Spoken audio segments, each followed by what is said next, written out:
색깔 있는 인터뷰 시작하겠습니다. 오늘 열리는 청문회가 박근혜 정부의 최순실 국정농단 의혹의 진실을 밝히는 마지막 청문회가 될 것이다라는 전망이 우세한 상황입니다. 국조특위위원들은 오늘 어떤 마음으로 청문회에 임하게 될까요? 오늘도 저희가 국조특위 회의장 앞을 지키고 있습니다. 오늘은 국조특위위원이신 이용주 국민의당 의원님을 모시고 이후 상황을 좀 들어보도록 하겠습니다. 의원님 어서 오세요. 예, 안녕하십니까. 새해 복 많이 받으십시오. 예, 새해 복 많이 받으십시오. 올해는 좋은 일만 있었으면 좋겠습니다. 그러니까요. 정말 국민들이 모두가 같은 마음으로 이 국정 상황을 지금 지켜보고 있는 것 같다. 국민들이 저희들을 우려를 해주고 있습니다. 그러니까요. 예. 진짜 언제쯤이나 되어야 정부 걱정, 나라 걱정, 정치 걱정 안 하는 나라에서 한번 살아볼까. 그게 좀 꿈이고 소원인 사람들이 많아진 것 같습니다. 그렇습니다. 예. 자, 오늘이 마지막 청문회가 되는 걸까요?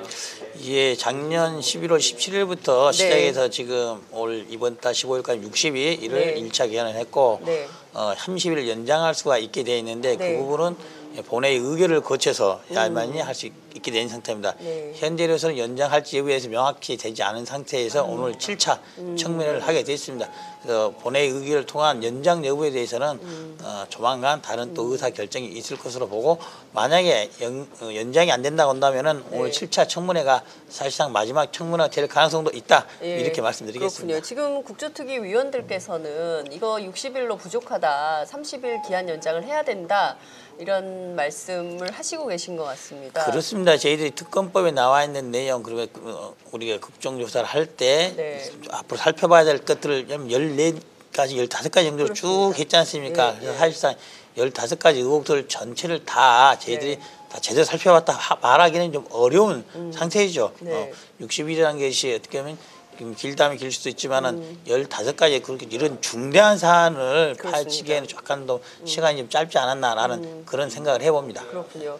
지금 김성태 위원장께서는 정세균 국회의장에게 30일 연장을 위한 원포인트 본회의 얘기도 나오는데요. 실제 내부에선 좀 정당 간 협의가 되게 중요할 텐데. 그렇습니다. 지금 저희 국조특위 내부에서도 지금 주로 민주당 그리고 국민의당 그리고 정의당 그리고 새로운 바른정당 그러니까 여기까지는 연장에 대해서는 긍정적인 의견을 갖고 있는 것으로 알고 있습니다. 그렇지만 기존 새누리당에 대해서는 좀 부정적인 의견을 갖고 있고 본회의에서 이걸 결정하기 위해서는 교섭단체들 간의 합의 내지 협의가 진행이 돼야 되는데 정세균 의장님께서 그 부분 특히 새누리당이 당내 사정이라든지 여러 것을 보하면은 이 부분에 대해서 연장에 대한 동의하기는 어려운 그런 상태 아니냐. 아마 내부적으로 그런 입장을 갖고 계셔서 의장이 직권으로 본회의를 해부해서 결정하기는 좀 부담스럽다. 그런 입장인 거 아닌가 싶습니다. 근데 국민적 의혹들이 있고 국민들이 60일 너무 짧다 좀 더 해라라는 의견도 있는 것이 사실이기 때문에 조금 더 긍정적으로 의견을 내주셨으면 하는 게 저희 바람입니다. 지금 저희 청문회 아직 시작도 안 했는데 벌써 많은 시민들께서 의견 댓글로 달아주시면서 벌써부터 몇천 명이 넘는 분들이 함께하고 계시거든요. 저희가 지금 유튜브 확인을 좀 해보면 지금 3,389명이 함께하고 계십니다. 저희가 굉장히 이제 이게 조금 더 시간이 지나면 본격적인 청문회가 시작된다면 더 많은 시민들께서 청문회에 주목할 텐데요. 왜냐하면 아직도 목말라요. 아직도 해결된 게 없고 아직도 밝혀진 진실이 없다. 이렇게 보는 국민들이 많기 때문에 그러는데요. 우선 오늘 출석 요구한 20명의 증인 가운데 지금 나오는 사람이 몇 명입니까? 지금? 지금 공식적으로 불출석 사유서를 낸 사람들이 우병우, 조윤성 단 10명 정도가 불출석 사유서를 냈습니다. 근데 불출석 사유서를 내지는 않았지만 안 나올 것으로 예상되는 사람들이 뭐 이재만, 안봉우 이런 사람들은 불출석 사유서를 안 냈지만은 지금 소재 불명되는 거 아니겠습니까? 그래서 경찰로부터 소재 탐지가 돼 있는 그런 상태에 있는 거죠. 결국에는 뭐 박상진 사장이라든지 정성주, 정매주 이 자매 정도 나올 수 있지 않을까. 그리고 정동수 이사장 이 사람은 뭐 적극적으로 의견을 개진하고 있으니까 할 것이고 그래서 뭐 국민들이 보기에는 맹탕 청문회다 이런 말 많이 나오고 있습니다. 근데 하지만 이제 이번 청문회를 통해서 순기능이 하나 있다면은 예전에는 청문회가 국회의원들만이 하는 청문회인데 이번에는 국민들이 직접 참여한 직접 민주주의 형태로서도 청문회가 기능을 하고 있다. 저희들 질의하고 그러면 즉각적으로 제보도 주시고 SNS로 오고 하지 않습니까? 이게 국민들에게는 직접 민주주의 참여 형태로서도 청문회 진행되고 있는 진화된 모습이다 이렇게 볼 수가 있을 것 같습니다.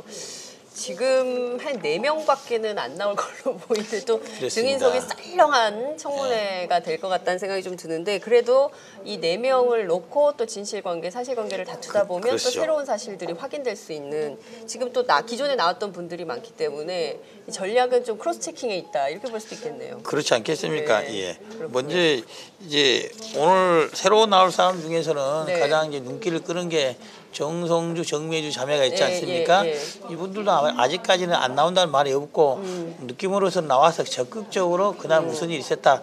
어떻게 보면 대통령 유리한 측의 의견을 하기 위해서라도 나오지 않을까. 얼마 전에 지금 윤전추가 직접 나와서 헌재에서 했던 그런 형태로 하지 않을까라는 이제 예상되고 있어요. 근데 정성주, 정매주 자매는 대통령을 거의 매일 뵈다시피 했지 않겠습니까? 머리를 만든다든지 했기 때문에 어쨌든 대통령의 상황, 여러 가지 변화의 상태에 대해서 가장 잘 할 수 있는 경호실 직원이 아니고서는 공무원이 아니고서는 가장 많이 하는 직원이 사람일 것이다. 그래서 그 부분들에 대해서 여러 가지 다각도로 질문을 하다 보면은 우회의 소득도 있지 않을까라는 그런 생각을 합니다. 그렇군요.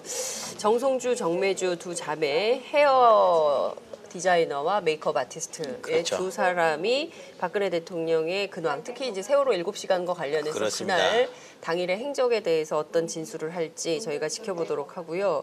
앞서 말씀해 주신 대로 지금 그 대통령의 문고리 권력 2인방, 이제 한 명은 그 정호성 그 비서관은 지금 감옥에 있고요. 나머지 2명이 그 수치거부를 했어요. 우병우 전 수석하고 같은 전략을 쓰고 있는 건데. 그렇습니다. 그 국민들 입장에서도 이 사람들 상당히 국민을 무시하고 있는 거 아닌가? 국회 출석은 국회의원들하고 만나는 자리가 아니라 국민과 만나는 자리 아니겠습니까? 그렇습니다. 도덕은 작은 사건도 아니고 국가가 지금 흔들리고 있는 사건 아니겠습니까? 그렇다고 한다면은 설령 잘못이 있다 하더라도 그걸 드러내놓고 국민들에 사죄하는 절차 내지는 하다못해 그게 아니라고 한다면은 해명하는 절차라도 갖는 게 온당한 것이죠. 상당 기간 청와대에 있었고 공무원으로서 국민들 녹을 먹고 살았다는 사람 아니겠습니까? 그렇다고 한다면은 그러한 도의적인 책임 있다고 봐야죠. 그런 걸 안 한다고 한다면요, 그거는 이 정부의 도덕성의 수준을 보여주는 것이라고 볼 수밖에 없지 않겠습니까? 의원님, 저희가 대화를 나누는 사이에 상당히 슬픈 속보가 하나 들어와 있습니다. 어떤 내용이 왔나요? 대통령의 미용사 정성주, 정매주 자매가 청문회 불출석한다는. 이러면 어떻게 되는 겁니까? 지금 그럼 지금 한 명 나오는 겁니까? 2명? 네? 그렇지 않겠습니까? 정동춘 이사장하고 지금 박상진 사장 삼성 동일에 가서 이제 그 정유라 씨 이 지원을 했던 2명 놓고 청문회 하는 겁니까? 마지막 오히려 청문회를? 이런 상황이 벌어지면은 우리 정세균 의장님께서 본회의 여러사로 할 수밖에 없지 않겠습니까? 국민들의 여론이 이걸 방치하겠다는 것은 도대체 청와대의 뜻과 한통속 아니냐 이런 의혹을 벗어내기 위해서라도 연장해서라도 해야죠. 연장해서라도 해야 된다. 지금 진짜 국민들은 답답하고, 왜냐하면 지금 바뀌는 게 없어요. 정유라 씨도 지금 뭐 귀국하지 않겠다라고 주장을 하고 있고 말이죠. 국민들 입장에서는 답답증, 우라증은 계속되는데 지금 청문회 증인들은 버티기로 일관하는 이런 거예요. 동행명령도 의미가 없고 뭐 이런 상황이어서 참 답답한 그런 건데요. 무엇보다 우병우 전 수석이 이런 얘기를 했습니다. 증인으로 나가서 성실하게 답변했더니 위증으로 고발되더라. 그렇기 때문에 또 나오면 또 그 수사에 영향을 미칠 수 있으므로 나는 불출석한다. 그렇습니다. 전직 검사로서 이런 증인의 주장 어떻게 받아들이십니까? 법률적으로는 지극히 타당한 주장일 것입니다. 하지만은 지난 청문회에 나와서 위증을 본인이 했다고 의심받고 있고 그 뒤에 여러 가지 밝혀진 사정 보면은 위증을 한 것으로 보이지 않습니까? 본인이 나와서 위증을 안 했다고 한다면은 그런 우려 없을 것이죠. 또 새로운 청문회에 나와서 이번에 청문회를 마련한 이유는 그거였습니다. 이 전에 위증을 했던 사람들에 대해서 거기에 대한 소명 기회를 주고 뭐 위증 고발을 안 하든지 이런 기회를 주겠다는 취지로서 위증했던 사람들 청문회 나왔던 사람을 재차 부른 거거든요. 네. 재차. 새로운 기회를 주려고. 그렇죠. 예. 새로 뭐 그런 의문이 착오도 있을 수 있으니 다시 한번 해명을 해봐라. 그럼 그걸 지금 본인이 거부한 거 아니겠습니까? 해명의 기회를 스스로 거둬친 그렇죠. 거다. 해명의 기회 그렇다고 그걸 거둬쳤단 말은 뭔 말이겠어요. 예. 이 앞에 했던 진술이 위증했다는 거를 자백하는 거나 다름없는 거죠. 우병우 수석이 자신의 주장이 위증이었다는 것을 자백하는 거다. 몸으로 자백하는 거죠. 불출석으로. 나와서 그에 대한 해명사유가 있다고 한다면은 사실 이렇게 착각이 했다든지 아니면 이래서 했다든지 말할 수 있을 건데 그게 안 되기 때문에 이 자리에 설 수가 없는 거 아니겠습니까? 네, 그렇군요. 우병우 수석의 자백. 이 자백을 특검이 수사를 좀 해야 될 것 같은데요. 그 점은 좀 어떻게 될지 저희가 좀 지켜보도록 하고요. 이제 지금 오늘 증인으로 나오는 분들이 노승일 전 K스포츠재단의 부장, 이 징계 절차에 들어간 그렇습니다. 걸로 알고 있는데요. 이분이 이제 출석을 할 걸로 보이고요. 그리고 남궁곤 이화여대 교수, 박상진 사장, 정동춘 전 K스포츠재단 이사장 이런 분들이 입니다. 핵심적으로 물어야 될 키포인트 어떤 걸까요? 먼저 가장 이제 중요하다고 보이는 게 이 박상진 삼성 사장이죠. 예. 그 부분은 어떤 부분 때문에 그러냐면 이재용 부회장의 위증 여부가 판가름 나게 돼 있는 거죠. 지난 청문회 때 이재용 부회장이 그런 말을 했어요. 최순실의 존재를 언제 알았느냐 해서 2010년 2월 경에서야 알게 되었다라고 말을 했습니다. 다시 말하면 박상진 사 특검 전 이 내용 보면은 늦어도 2015년 7월경에 분명히 알고 있었고 박상진 사장이 보고를 했다는 거죠. 승마협회를 통해서 정윤을 지원하겠다. 구두보고뿐만 아니라 문자 메시지를 보낸 증거까지 명확히 나와 있는 거예요. 그렇다고 한다면은 이재용 부회장이 무엇 때문에 최순실 정윤의 존재를 안 시점을 늦게 말했는 것인지 왜 이직을 한 것인지에 대해서 해명이 있어야 되는 거죠. 왜냐하면 2010년 2월과 2015년 7월은 삼성연금, 김정은 관련한 부분과 밀접한 시기 아니겠습니까? 즉 뇌물죄의 성립 여부를 피하기 위해서 최순실 정유를 알게 된 시점을 뒤로 미룬 거죠. 그게 2015년 7월로 당겨지게 된다면은 그 시점 즈음에서 삼성 합병 관련한 여러 가지 논란들이 있었지 않습니까? 즉 뇌물죄의 성립, 위증죄 자체도 중요하지만은 뇌물죄의 성립과 직결될 수 있는 키포인트다. 이것 때문에 박상희 사장의 오늘 진술 내용이 중요하게 될 것입니다. 네, 그렇군요.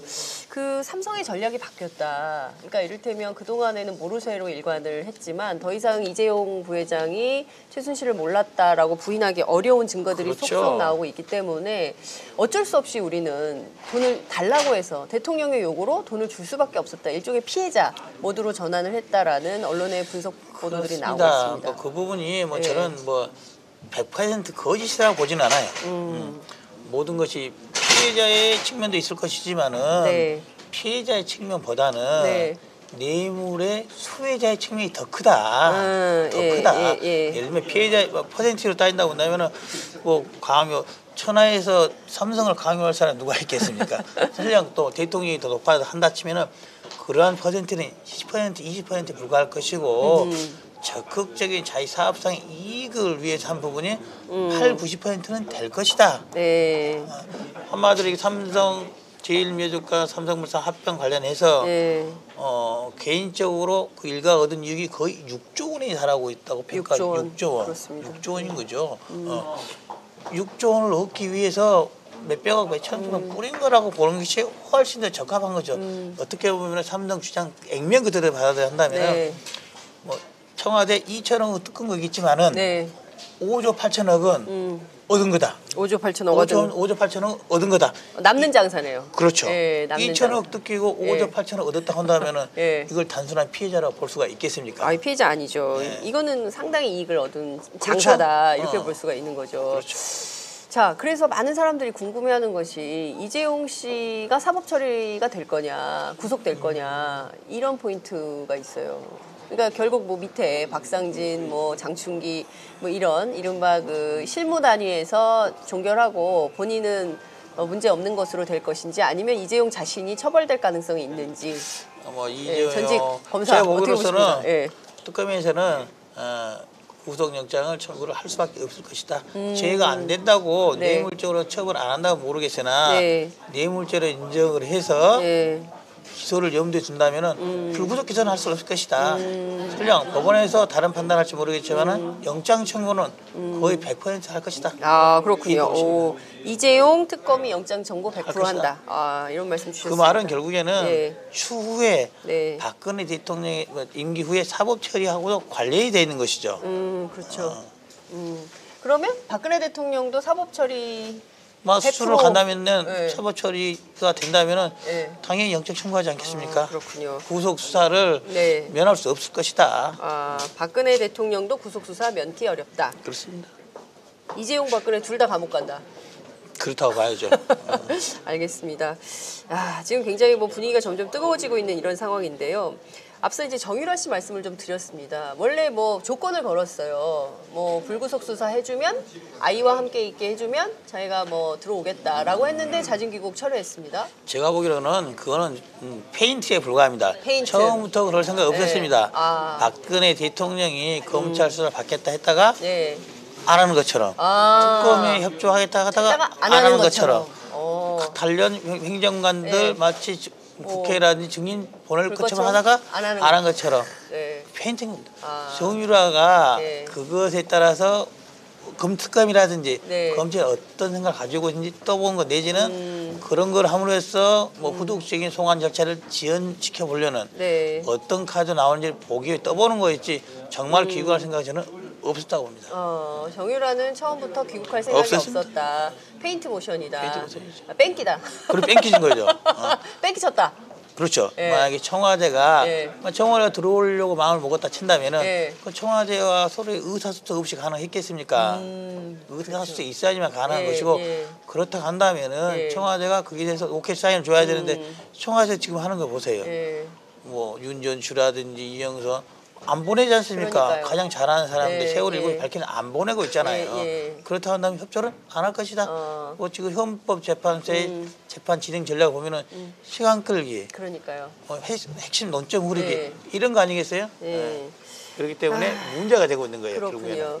결국에는 이제 국조특위를 통해서 또 헌법재판소의 재판 과정을 통해서 그리고 특검 수사를 통해서 밝혀야 될 내용들이 굉장히 많고 이것이 빨리 종결이 되어야 우리 국민들이 그렇습니다. 정상으로 돌아갈 수 있습니다. 언제까지 매주 촛불 들고 광화문에 모여서 물론 이제 그것도 또 한 측면에서 직접 민주주의를 발현하는 광장 민주주의를 실현하는 측면도 있습니다만 또 다른 측면에서는 좀 일상으로 돌아가고 싶다. 그렇습니다. 이런 요구가 많이 있습니다. 그러기 위해서는 네. 제가 보기로는 특검도 이제 속도를 더 빨리 내서 특검도 뭐 연장은 안 될 걸로 보고 네. 기한 내에 할 걸로 보고 네. 빨리 속도를 내야 될 것이고 예. 더불어서 예. 법위로서는 명확히 규정되어 있지 않지만은 네. 보통 특검의 수사 중에는 검찰이 수사를 하지 않았었어요. 그런데 이번의 경우는 법적인 장애가 없다면은 검찰도 같이 경쟁적으로 저는 수사를 해야 된다고 봅니다.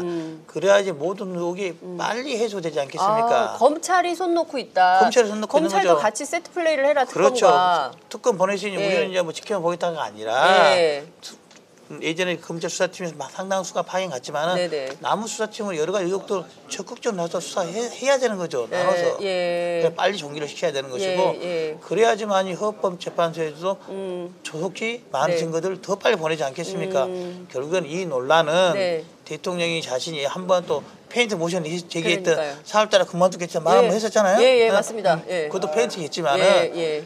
그 시점에까지 종결되지 않는다고 한다면은 결국 헌법재판소에서 종결이 끝나지 않겠죠. 그러면 예. 재판을 끝내기 위한 절차로서 수사가 제대로 좀 더 속도 있게 가야 된다. 그렇군요. 특검이 뭘 하는지 바라만 보고 있지 말고 그렇죠. 검찰도 적극적으로 수사에 나서라 이런 말씀을 좀 주셨습니다. 헌법재판소도 예.